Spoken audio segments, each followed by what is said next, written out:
રાજકોટ અગ્નિકાંડ દુર્ઘટનાનો સુરતમાં રોજ વારંવાર આવી ઘટનાઓ બનતા થતા તંત્ર સામે લોકોનો રોષ સામે આવ્યો છે। ત્યારે લોકોએ કહ્યું, ગુનેગારોને અમારા હવાલે કરો, અમે સજા કરીશું। કોઈ ચમરબંધને નહીં છોડવામાં આવે તેવા ગાળા ગાય છે। ટીઆરપી ગેમ ઝોનમાં ગઈકાલે બનેલી દુર્ઘટનામાં 27 જેટલા નિર્દોષ ભૂલકાઓએ જીવ ગુમાવ્યા છે, જીવતા પૂંજાયા છે। ત્યારે સુરતમાં પણ લોકો આ સમગ્ર ઘટનાને લઈને દુઃખ વ્યક્ત કરી રહ્યા છે। સુરતના લોકોની સંવેદના રાજકોટના જે મૃતકોની સાથે છે, ત્યારે આપણે સાથે કેટલાક લોકો છે તેમની પ્રતિક્રિયા લઈએ। ખાસ કરીને એક બાદ એક ઘટનાઓનું પુનરાવર્તન થઈ રહ્યું છે। તક્ષશિલા અગ્નિકાંડની ઘટનાને આજે 5 વર્ષ પૂર્ણ થયા છે। તે બાદ મોરબી ઝુલતા પુલની ઘટના હોય, વડોદરા હરણી લેકમાં બોટ ડૂબી જવાની ઘટના હોય, ત્યારે વધુ એક ઘટના ગઈકાલે રાજકોટમાં બની છે। ટીઆરપી ગેમ ઝોનમાં 27 લોકો આગમાં ભડથું થયા છે। ત્યારે આ દુઃખદ ઘટનાને લઈને સુરતના લોકોએ પણ સંવેદના વ્યક્ત કરી છે। ત્યારે આવા લોકો સાથે આપણે પ્રતિક્રિયા લઈએ છીએ। આપનું નામ? મારું નામ ભરતભાઈ મિયાણી। ભરતભાઈ, ક્યાં સુધી આવી ઘટનાઓ બનતી રહેશે? પહેલા તો રાજકોટની ટીઆરબીની ઘટના બની એ પ્રત્યે ગુજરાત વતી હું એક શોક વ્યક્ત કરું છું। બીજું કે જે દુર્ઘટના બની એ દુર્ઘટના આ ગુજરાત સરકારની એક ગેમ છે, જે ગેમ ઝોનમાં બની। કારણ કે 5 વર્ષ પહેલા આપણે તક્ષશિલા ઘટના બની। આ તક્ષશિલા ઘટના વખતે આપણા તત્કાળ મુખ્યમંત્રી રૂપાણી અહીં આવીને કીધું હતું, આ કેસ હું હાથમાં લેવાનો છું અને આ કેસમાં કોઈને છોડવાનું નથી। પરંતુ વારંવાર આ વસ્તુ કહેવામાં આવે છે। વડોદરાની ઘટના હોય, રણી લેકની કે મોરબીનું જે પુલની ઘટના હોય, કારણ કે જ્યારે પકડવામાં આવે છે તે એક નાના માણસોને પકડવામાં આવે, ટિકિટ કાપવાવાળાને, બાકી મોટા માણસોને છોડી દેવામાં આવે છે। અને આનું મોટું કારણ હોય તો ગુજરાત સરકાર જે ઉદ્યોગપતિની હારે સંકળાયેલી છે એ। બીજું કે ગુજરાત સરકારે 2021માં જ્યારે આ વસ્તુ હું એટલા માટે કહું છું કે હું છેલ્લા 10 વર્ષથી ફાયર સેફ્ટીના હારે સંકળાયેલો માણસ છું। કારણ કે ગુજરાતમાં ફાયર સેફ્ટીના અસુવિધાના હિસાબે ગુજરાત સરકાર સામે કાયમ મારે 10 વર્ષથી તકરાર થાય। એટલા માટે જે તકરાર છે સ્કૂલોમાં ફાયર સેફ્ટી ન હોવાથી સરકાર જે સતત મંથન કરતા સરકારે 2021માં જે 2013નો એફઆરસીનો કાયદો તેમાં સુધારો લાવીને 15 મીટર નીચેની જે ઇમારતો હોય એ ઇમારતોમાં ફાયર સેફ્ટીની જરૂર નહીં, આવા કાયદા ફેરવા છે। અને આ કાયદા ફેરવવાના હિસાબે આ જે ગેમ બનાવી છે એની જ આ એક ગેમ ઝોન બની છે, આ ઘટના બની છે। ખાસ કરીને સરકાર દર વખતે આવી ઘટનાઓ બનતી હોય છે ત્યારે એક જ ગાણું ગાઈ રહી છે, કોઈ ચમરબંધીને છોડવામાં નહીં આવે। કેટલા લોકોને સજાઓ કરવામાં આવી, સરકાર સફળ થઈ? સરકાર ખરેખર જે વાત કરે છે, નિવેદન આપે છે, એ માત્ર ને માત્ર હું તો એવું કહું છું કે જે હપ્તા ઉઘરાવવા માટે નિવેદન આપતી હોય એવું લાગે છે। કારણ કે ગુજરાત સરકારે જ્યારે તક્ષશિલા બની ત્યારે તમામ ઉદ્યોગો, સ્કૂલો, તમામના જે ઉપરના શેડના પતરાઓ હતા જે બિનકાયદેસર હતા એ આ ઉતારી લેવામાં આવે, એના એ પૈસા લઈને ફરી વખત પતરા નાખવામાં આવે। અને આજને જે રાજકોટની ઘટના બની, રાજકોટનું ગેમ ઝોન કાંઈ કાલે સવારે નહોતું બન્યું। 8-10 વર્ષથી ચાલતું ગેમ ઝોન સરકાર ક્યાં ગઈ હતી? ત્યાંની મ્યુનિસિપાલિટી ક્યાં ગઈ હતી? ત્યાંના ધારાસભ્યો, રમેશ ટીલાળા જેવા દાંત કાઢતો ધારાસભ્યો હોય, શરમ છે ગુજરાતને। આવા ધારાસભ્યો, આવા સાંસદો, રૂપાણીના રાજકોટમાં રૂપાણીને બે જણા હોય તો એમાં એક જણાને ઓળખતો હોય, એટલે હું તો એવું કહું જે ગેમ ઝોન છે એમાં રૂપાણીના ઓળખીતા માણસથી જ હોય।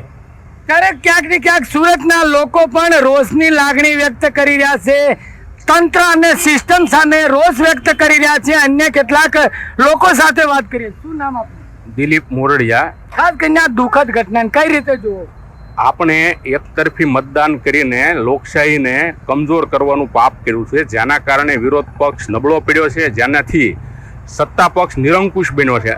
એના પરિણામ સ્વરૂપે આવી ઘટનાઓ બને છે। એનો ભોગ નાના ભૂલકાઓ અને નિર્દોષ નાગરિકો બને છે, જે ખરેખર બહુ દુઃખદ છે। અને સરકાર ખરેખર આમાં કાંઈ સાચા પગલાં લે એવી અપેક્ષા રાખીએ છીએ। જય હિન્દ।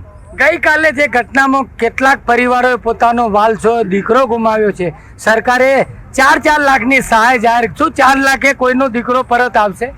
પૈસા એ ગૌણ વસ્તુ છે। જ્યારે કોઈના પરિવારમાંથી વ્યક્તિ ગુમ થાય કે ઓછી થાય એ ખાડો ક્યારે પૂરી નહીં શકાય। અને સરકાર પૈસાની વાત કરે છે એ તત્કાલ કરે છે, તો હું એવું સમજું છું કે સરકાર વગર વિચારે આવા નિવેદનો આપી દે છે। એના બદલે ખરેખર ગુનેગારોને સજા થાય એ ઈચ્છનીય છે। જો ગુનેગારો છટકશે તો બધા જ માણસો આ રીતે આવા ખોટા કામો કરતા રહેશે અને આની પરંપરા આમ જ બનતી રહેશે. ગેમ ઝોનમાં 2000 લીટર પેટ્રોલનો જથ્થો, શું પેટ્રોલ રાખવાની પરમિશન કોને આપી? હોય જ નહીં શકે. એટલો જથ્થો રાખવાની પરમિશન હું સમજુ છું નિયમમાં નથી, છતાં કઈ રીતે રાખ્યું છે એ તપાસનો વિષય છે. ત્યારે આપ જોઈ રહ્યા છો સુરતના લોકો પણ ક્યાંક ને ક્યાંક સમગ્ર ઘટનામાં દુઃખની સાથે રોષ વ્યક્ત કરી રહ્યા છે. અન્ય કેટલાક લોકો સાથે વાત કરી. શું નામ? કિરણભાઈ, ગઈકાલની આ દુઃખદ ઘટના, એક બાદ એક ઘટનાઓ બની રહી છે, સરકાર હજી સબક નથી શીખતી, શું કહી રહ્યા? રાજકોટમાં જે છોકરાઓનું મૃત્યુ થયું છે એના ઉપર તો અમે દુઃખ વ્યક્ત કરવી છીએ, પણ સરકારને ઓન ધ સ્પોટ 4 લાખ રૂપિયાની સહાય તો ન જ ચાલે, એ કાર્ય 2 કરોડ રૂપિયા બધાને દેવા પડે. બીજું, સરકારે જે તપાસ કરવાની કહે છે વાત, ને તપાસમાં જે નાના નાના જે નીચેના માણસો છે એ પકડાય છે, ઉપરના લેવલના કોઈ અધિકારીઓ કે ઉપરના જેનો આમાં તોડ હોય કે કોઈ લોકો પકડાતા નથી. તો મારી ગણતરી ઉપરના લોકોને તાત્કાલિક લઈને સસ્પેન્ડ કરીને એ લોકોને જેલમાં નાખી દેવા પડે. અને સરકારમાં આપણે એટલી બધી સીટો આપી દીધી છે, એ કાર્ય એટલી બધી, અને એના લીધે આપણે લોકશાહી ખતમ થઈ ગઈ છે ને વિપક્ષને કોઈ જાતનું આપણે બળ આપી શકતા નથી. એટલે સરકારને એટલી બધી એકશાહી લોકશાહીમાં મતદાન કર્યું છે એ પણ આપણી ભૂલ જ છે પ્રજા તરીકે. ત્યારે લોકો પણ કહી રહ્યા છે કે 156 સીટો આપી છે, બહુમતી આપી છે, પરંતુ વિપક્ષની જે ભૂમિકા હોવી જોઈએ, વિપક્ષને ખાસ કરીને હાંસિયામાં ધકેલવામાં આવ્યા છે. અને આવા કિસ્સાઓમાં ક્યાંક ને ક્યાંક નાની માછલીઓને શિક્ષાત્મક પગલાં ભરવામાં આવે છે, મગરમચ્છોને બચાવી દેવામાં આવી રહ્યા છે. ત્યારે ક્યાંક ને ક્યાંક લોકો વિરોધ કરી રહ્યા છે. સુરતના જે દ્રશ્યો આપ જોઈ રહ્યા છો, ખાસ કરીને રાજકોટની ઘટનાને લઈને દુઃખ વ્યક્ત કરવામાં આવ્યું છે. અન્ય એક વડીલ છે, તેમની સાથે વાત કરો. શું નામ? હું તો એટલું કહું છું કે આની પાછળ જેટલા અધિકારીઓ છે એ બધાને મારીને ભૂત કરી નાખવા પડે. બાળકો 22, 25 બાળકો વહી ગયા છે, એના માવતર ઉપર શું વીત્યું હોય, અને કોઈ અધિકારીને, કોઈ ધારાસભ્યોને, કોઈ વિરોધ પક્ષના નેતાનું કોઈનું કોઈ સાંભળવાલ છે નહીં. અને એક ધારો એનો નાનો કોકો ફૂટે છે. બધા અધિકારીઓને જીવતા હળગાવો, અને તમારથી સરકાર જે ન થતું હોય તો અમને હોપી દો. અમે હથિયાર બહાર કાઢવા તૈયાર છે, મારીને તોડી નાખો. આની પાછળ જેટલા જવાબદાર માણસો છે એને મારીને ભૂત કરી નાખો.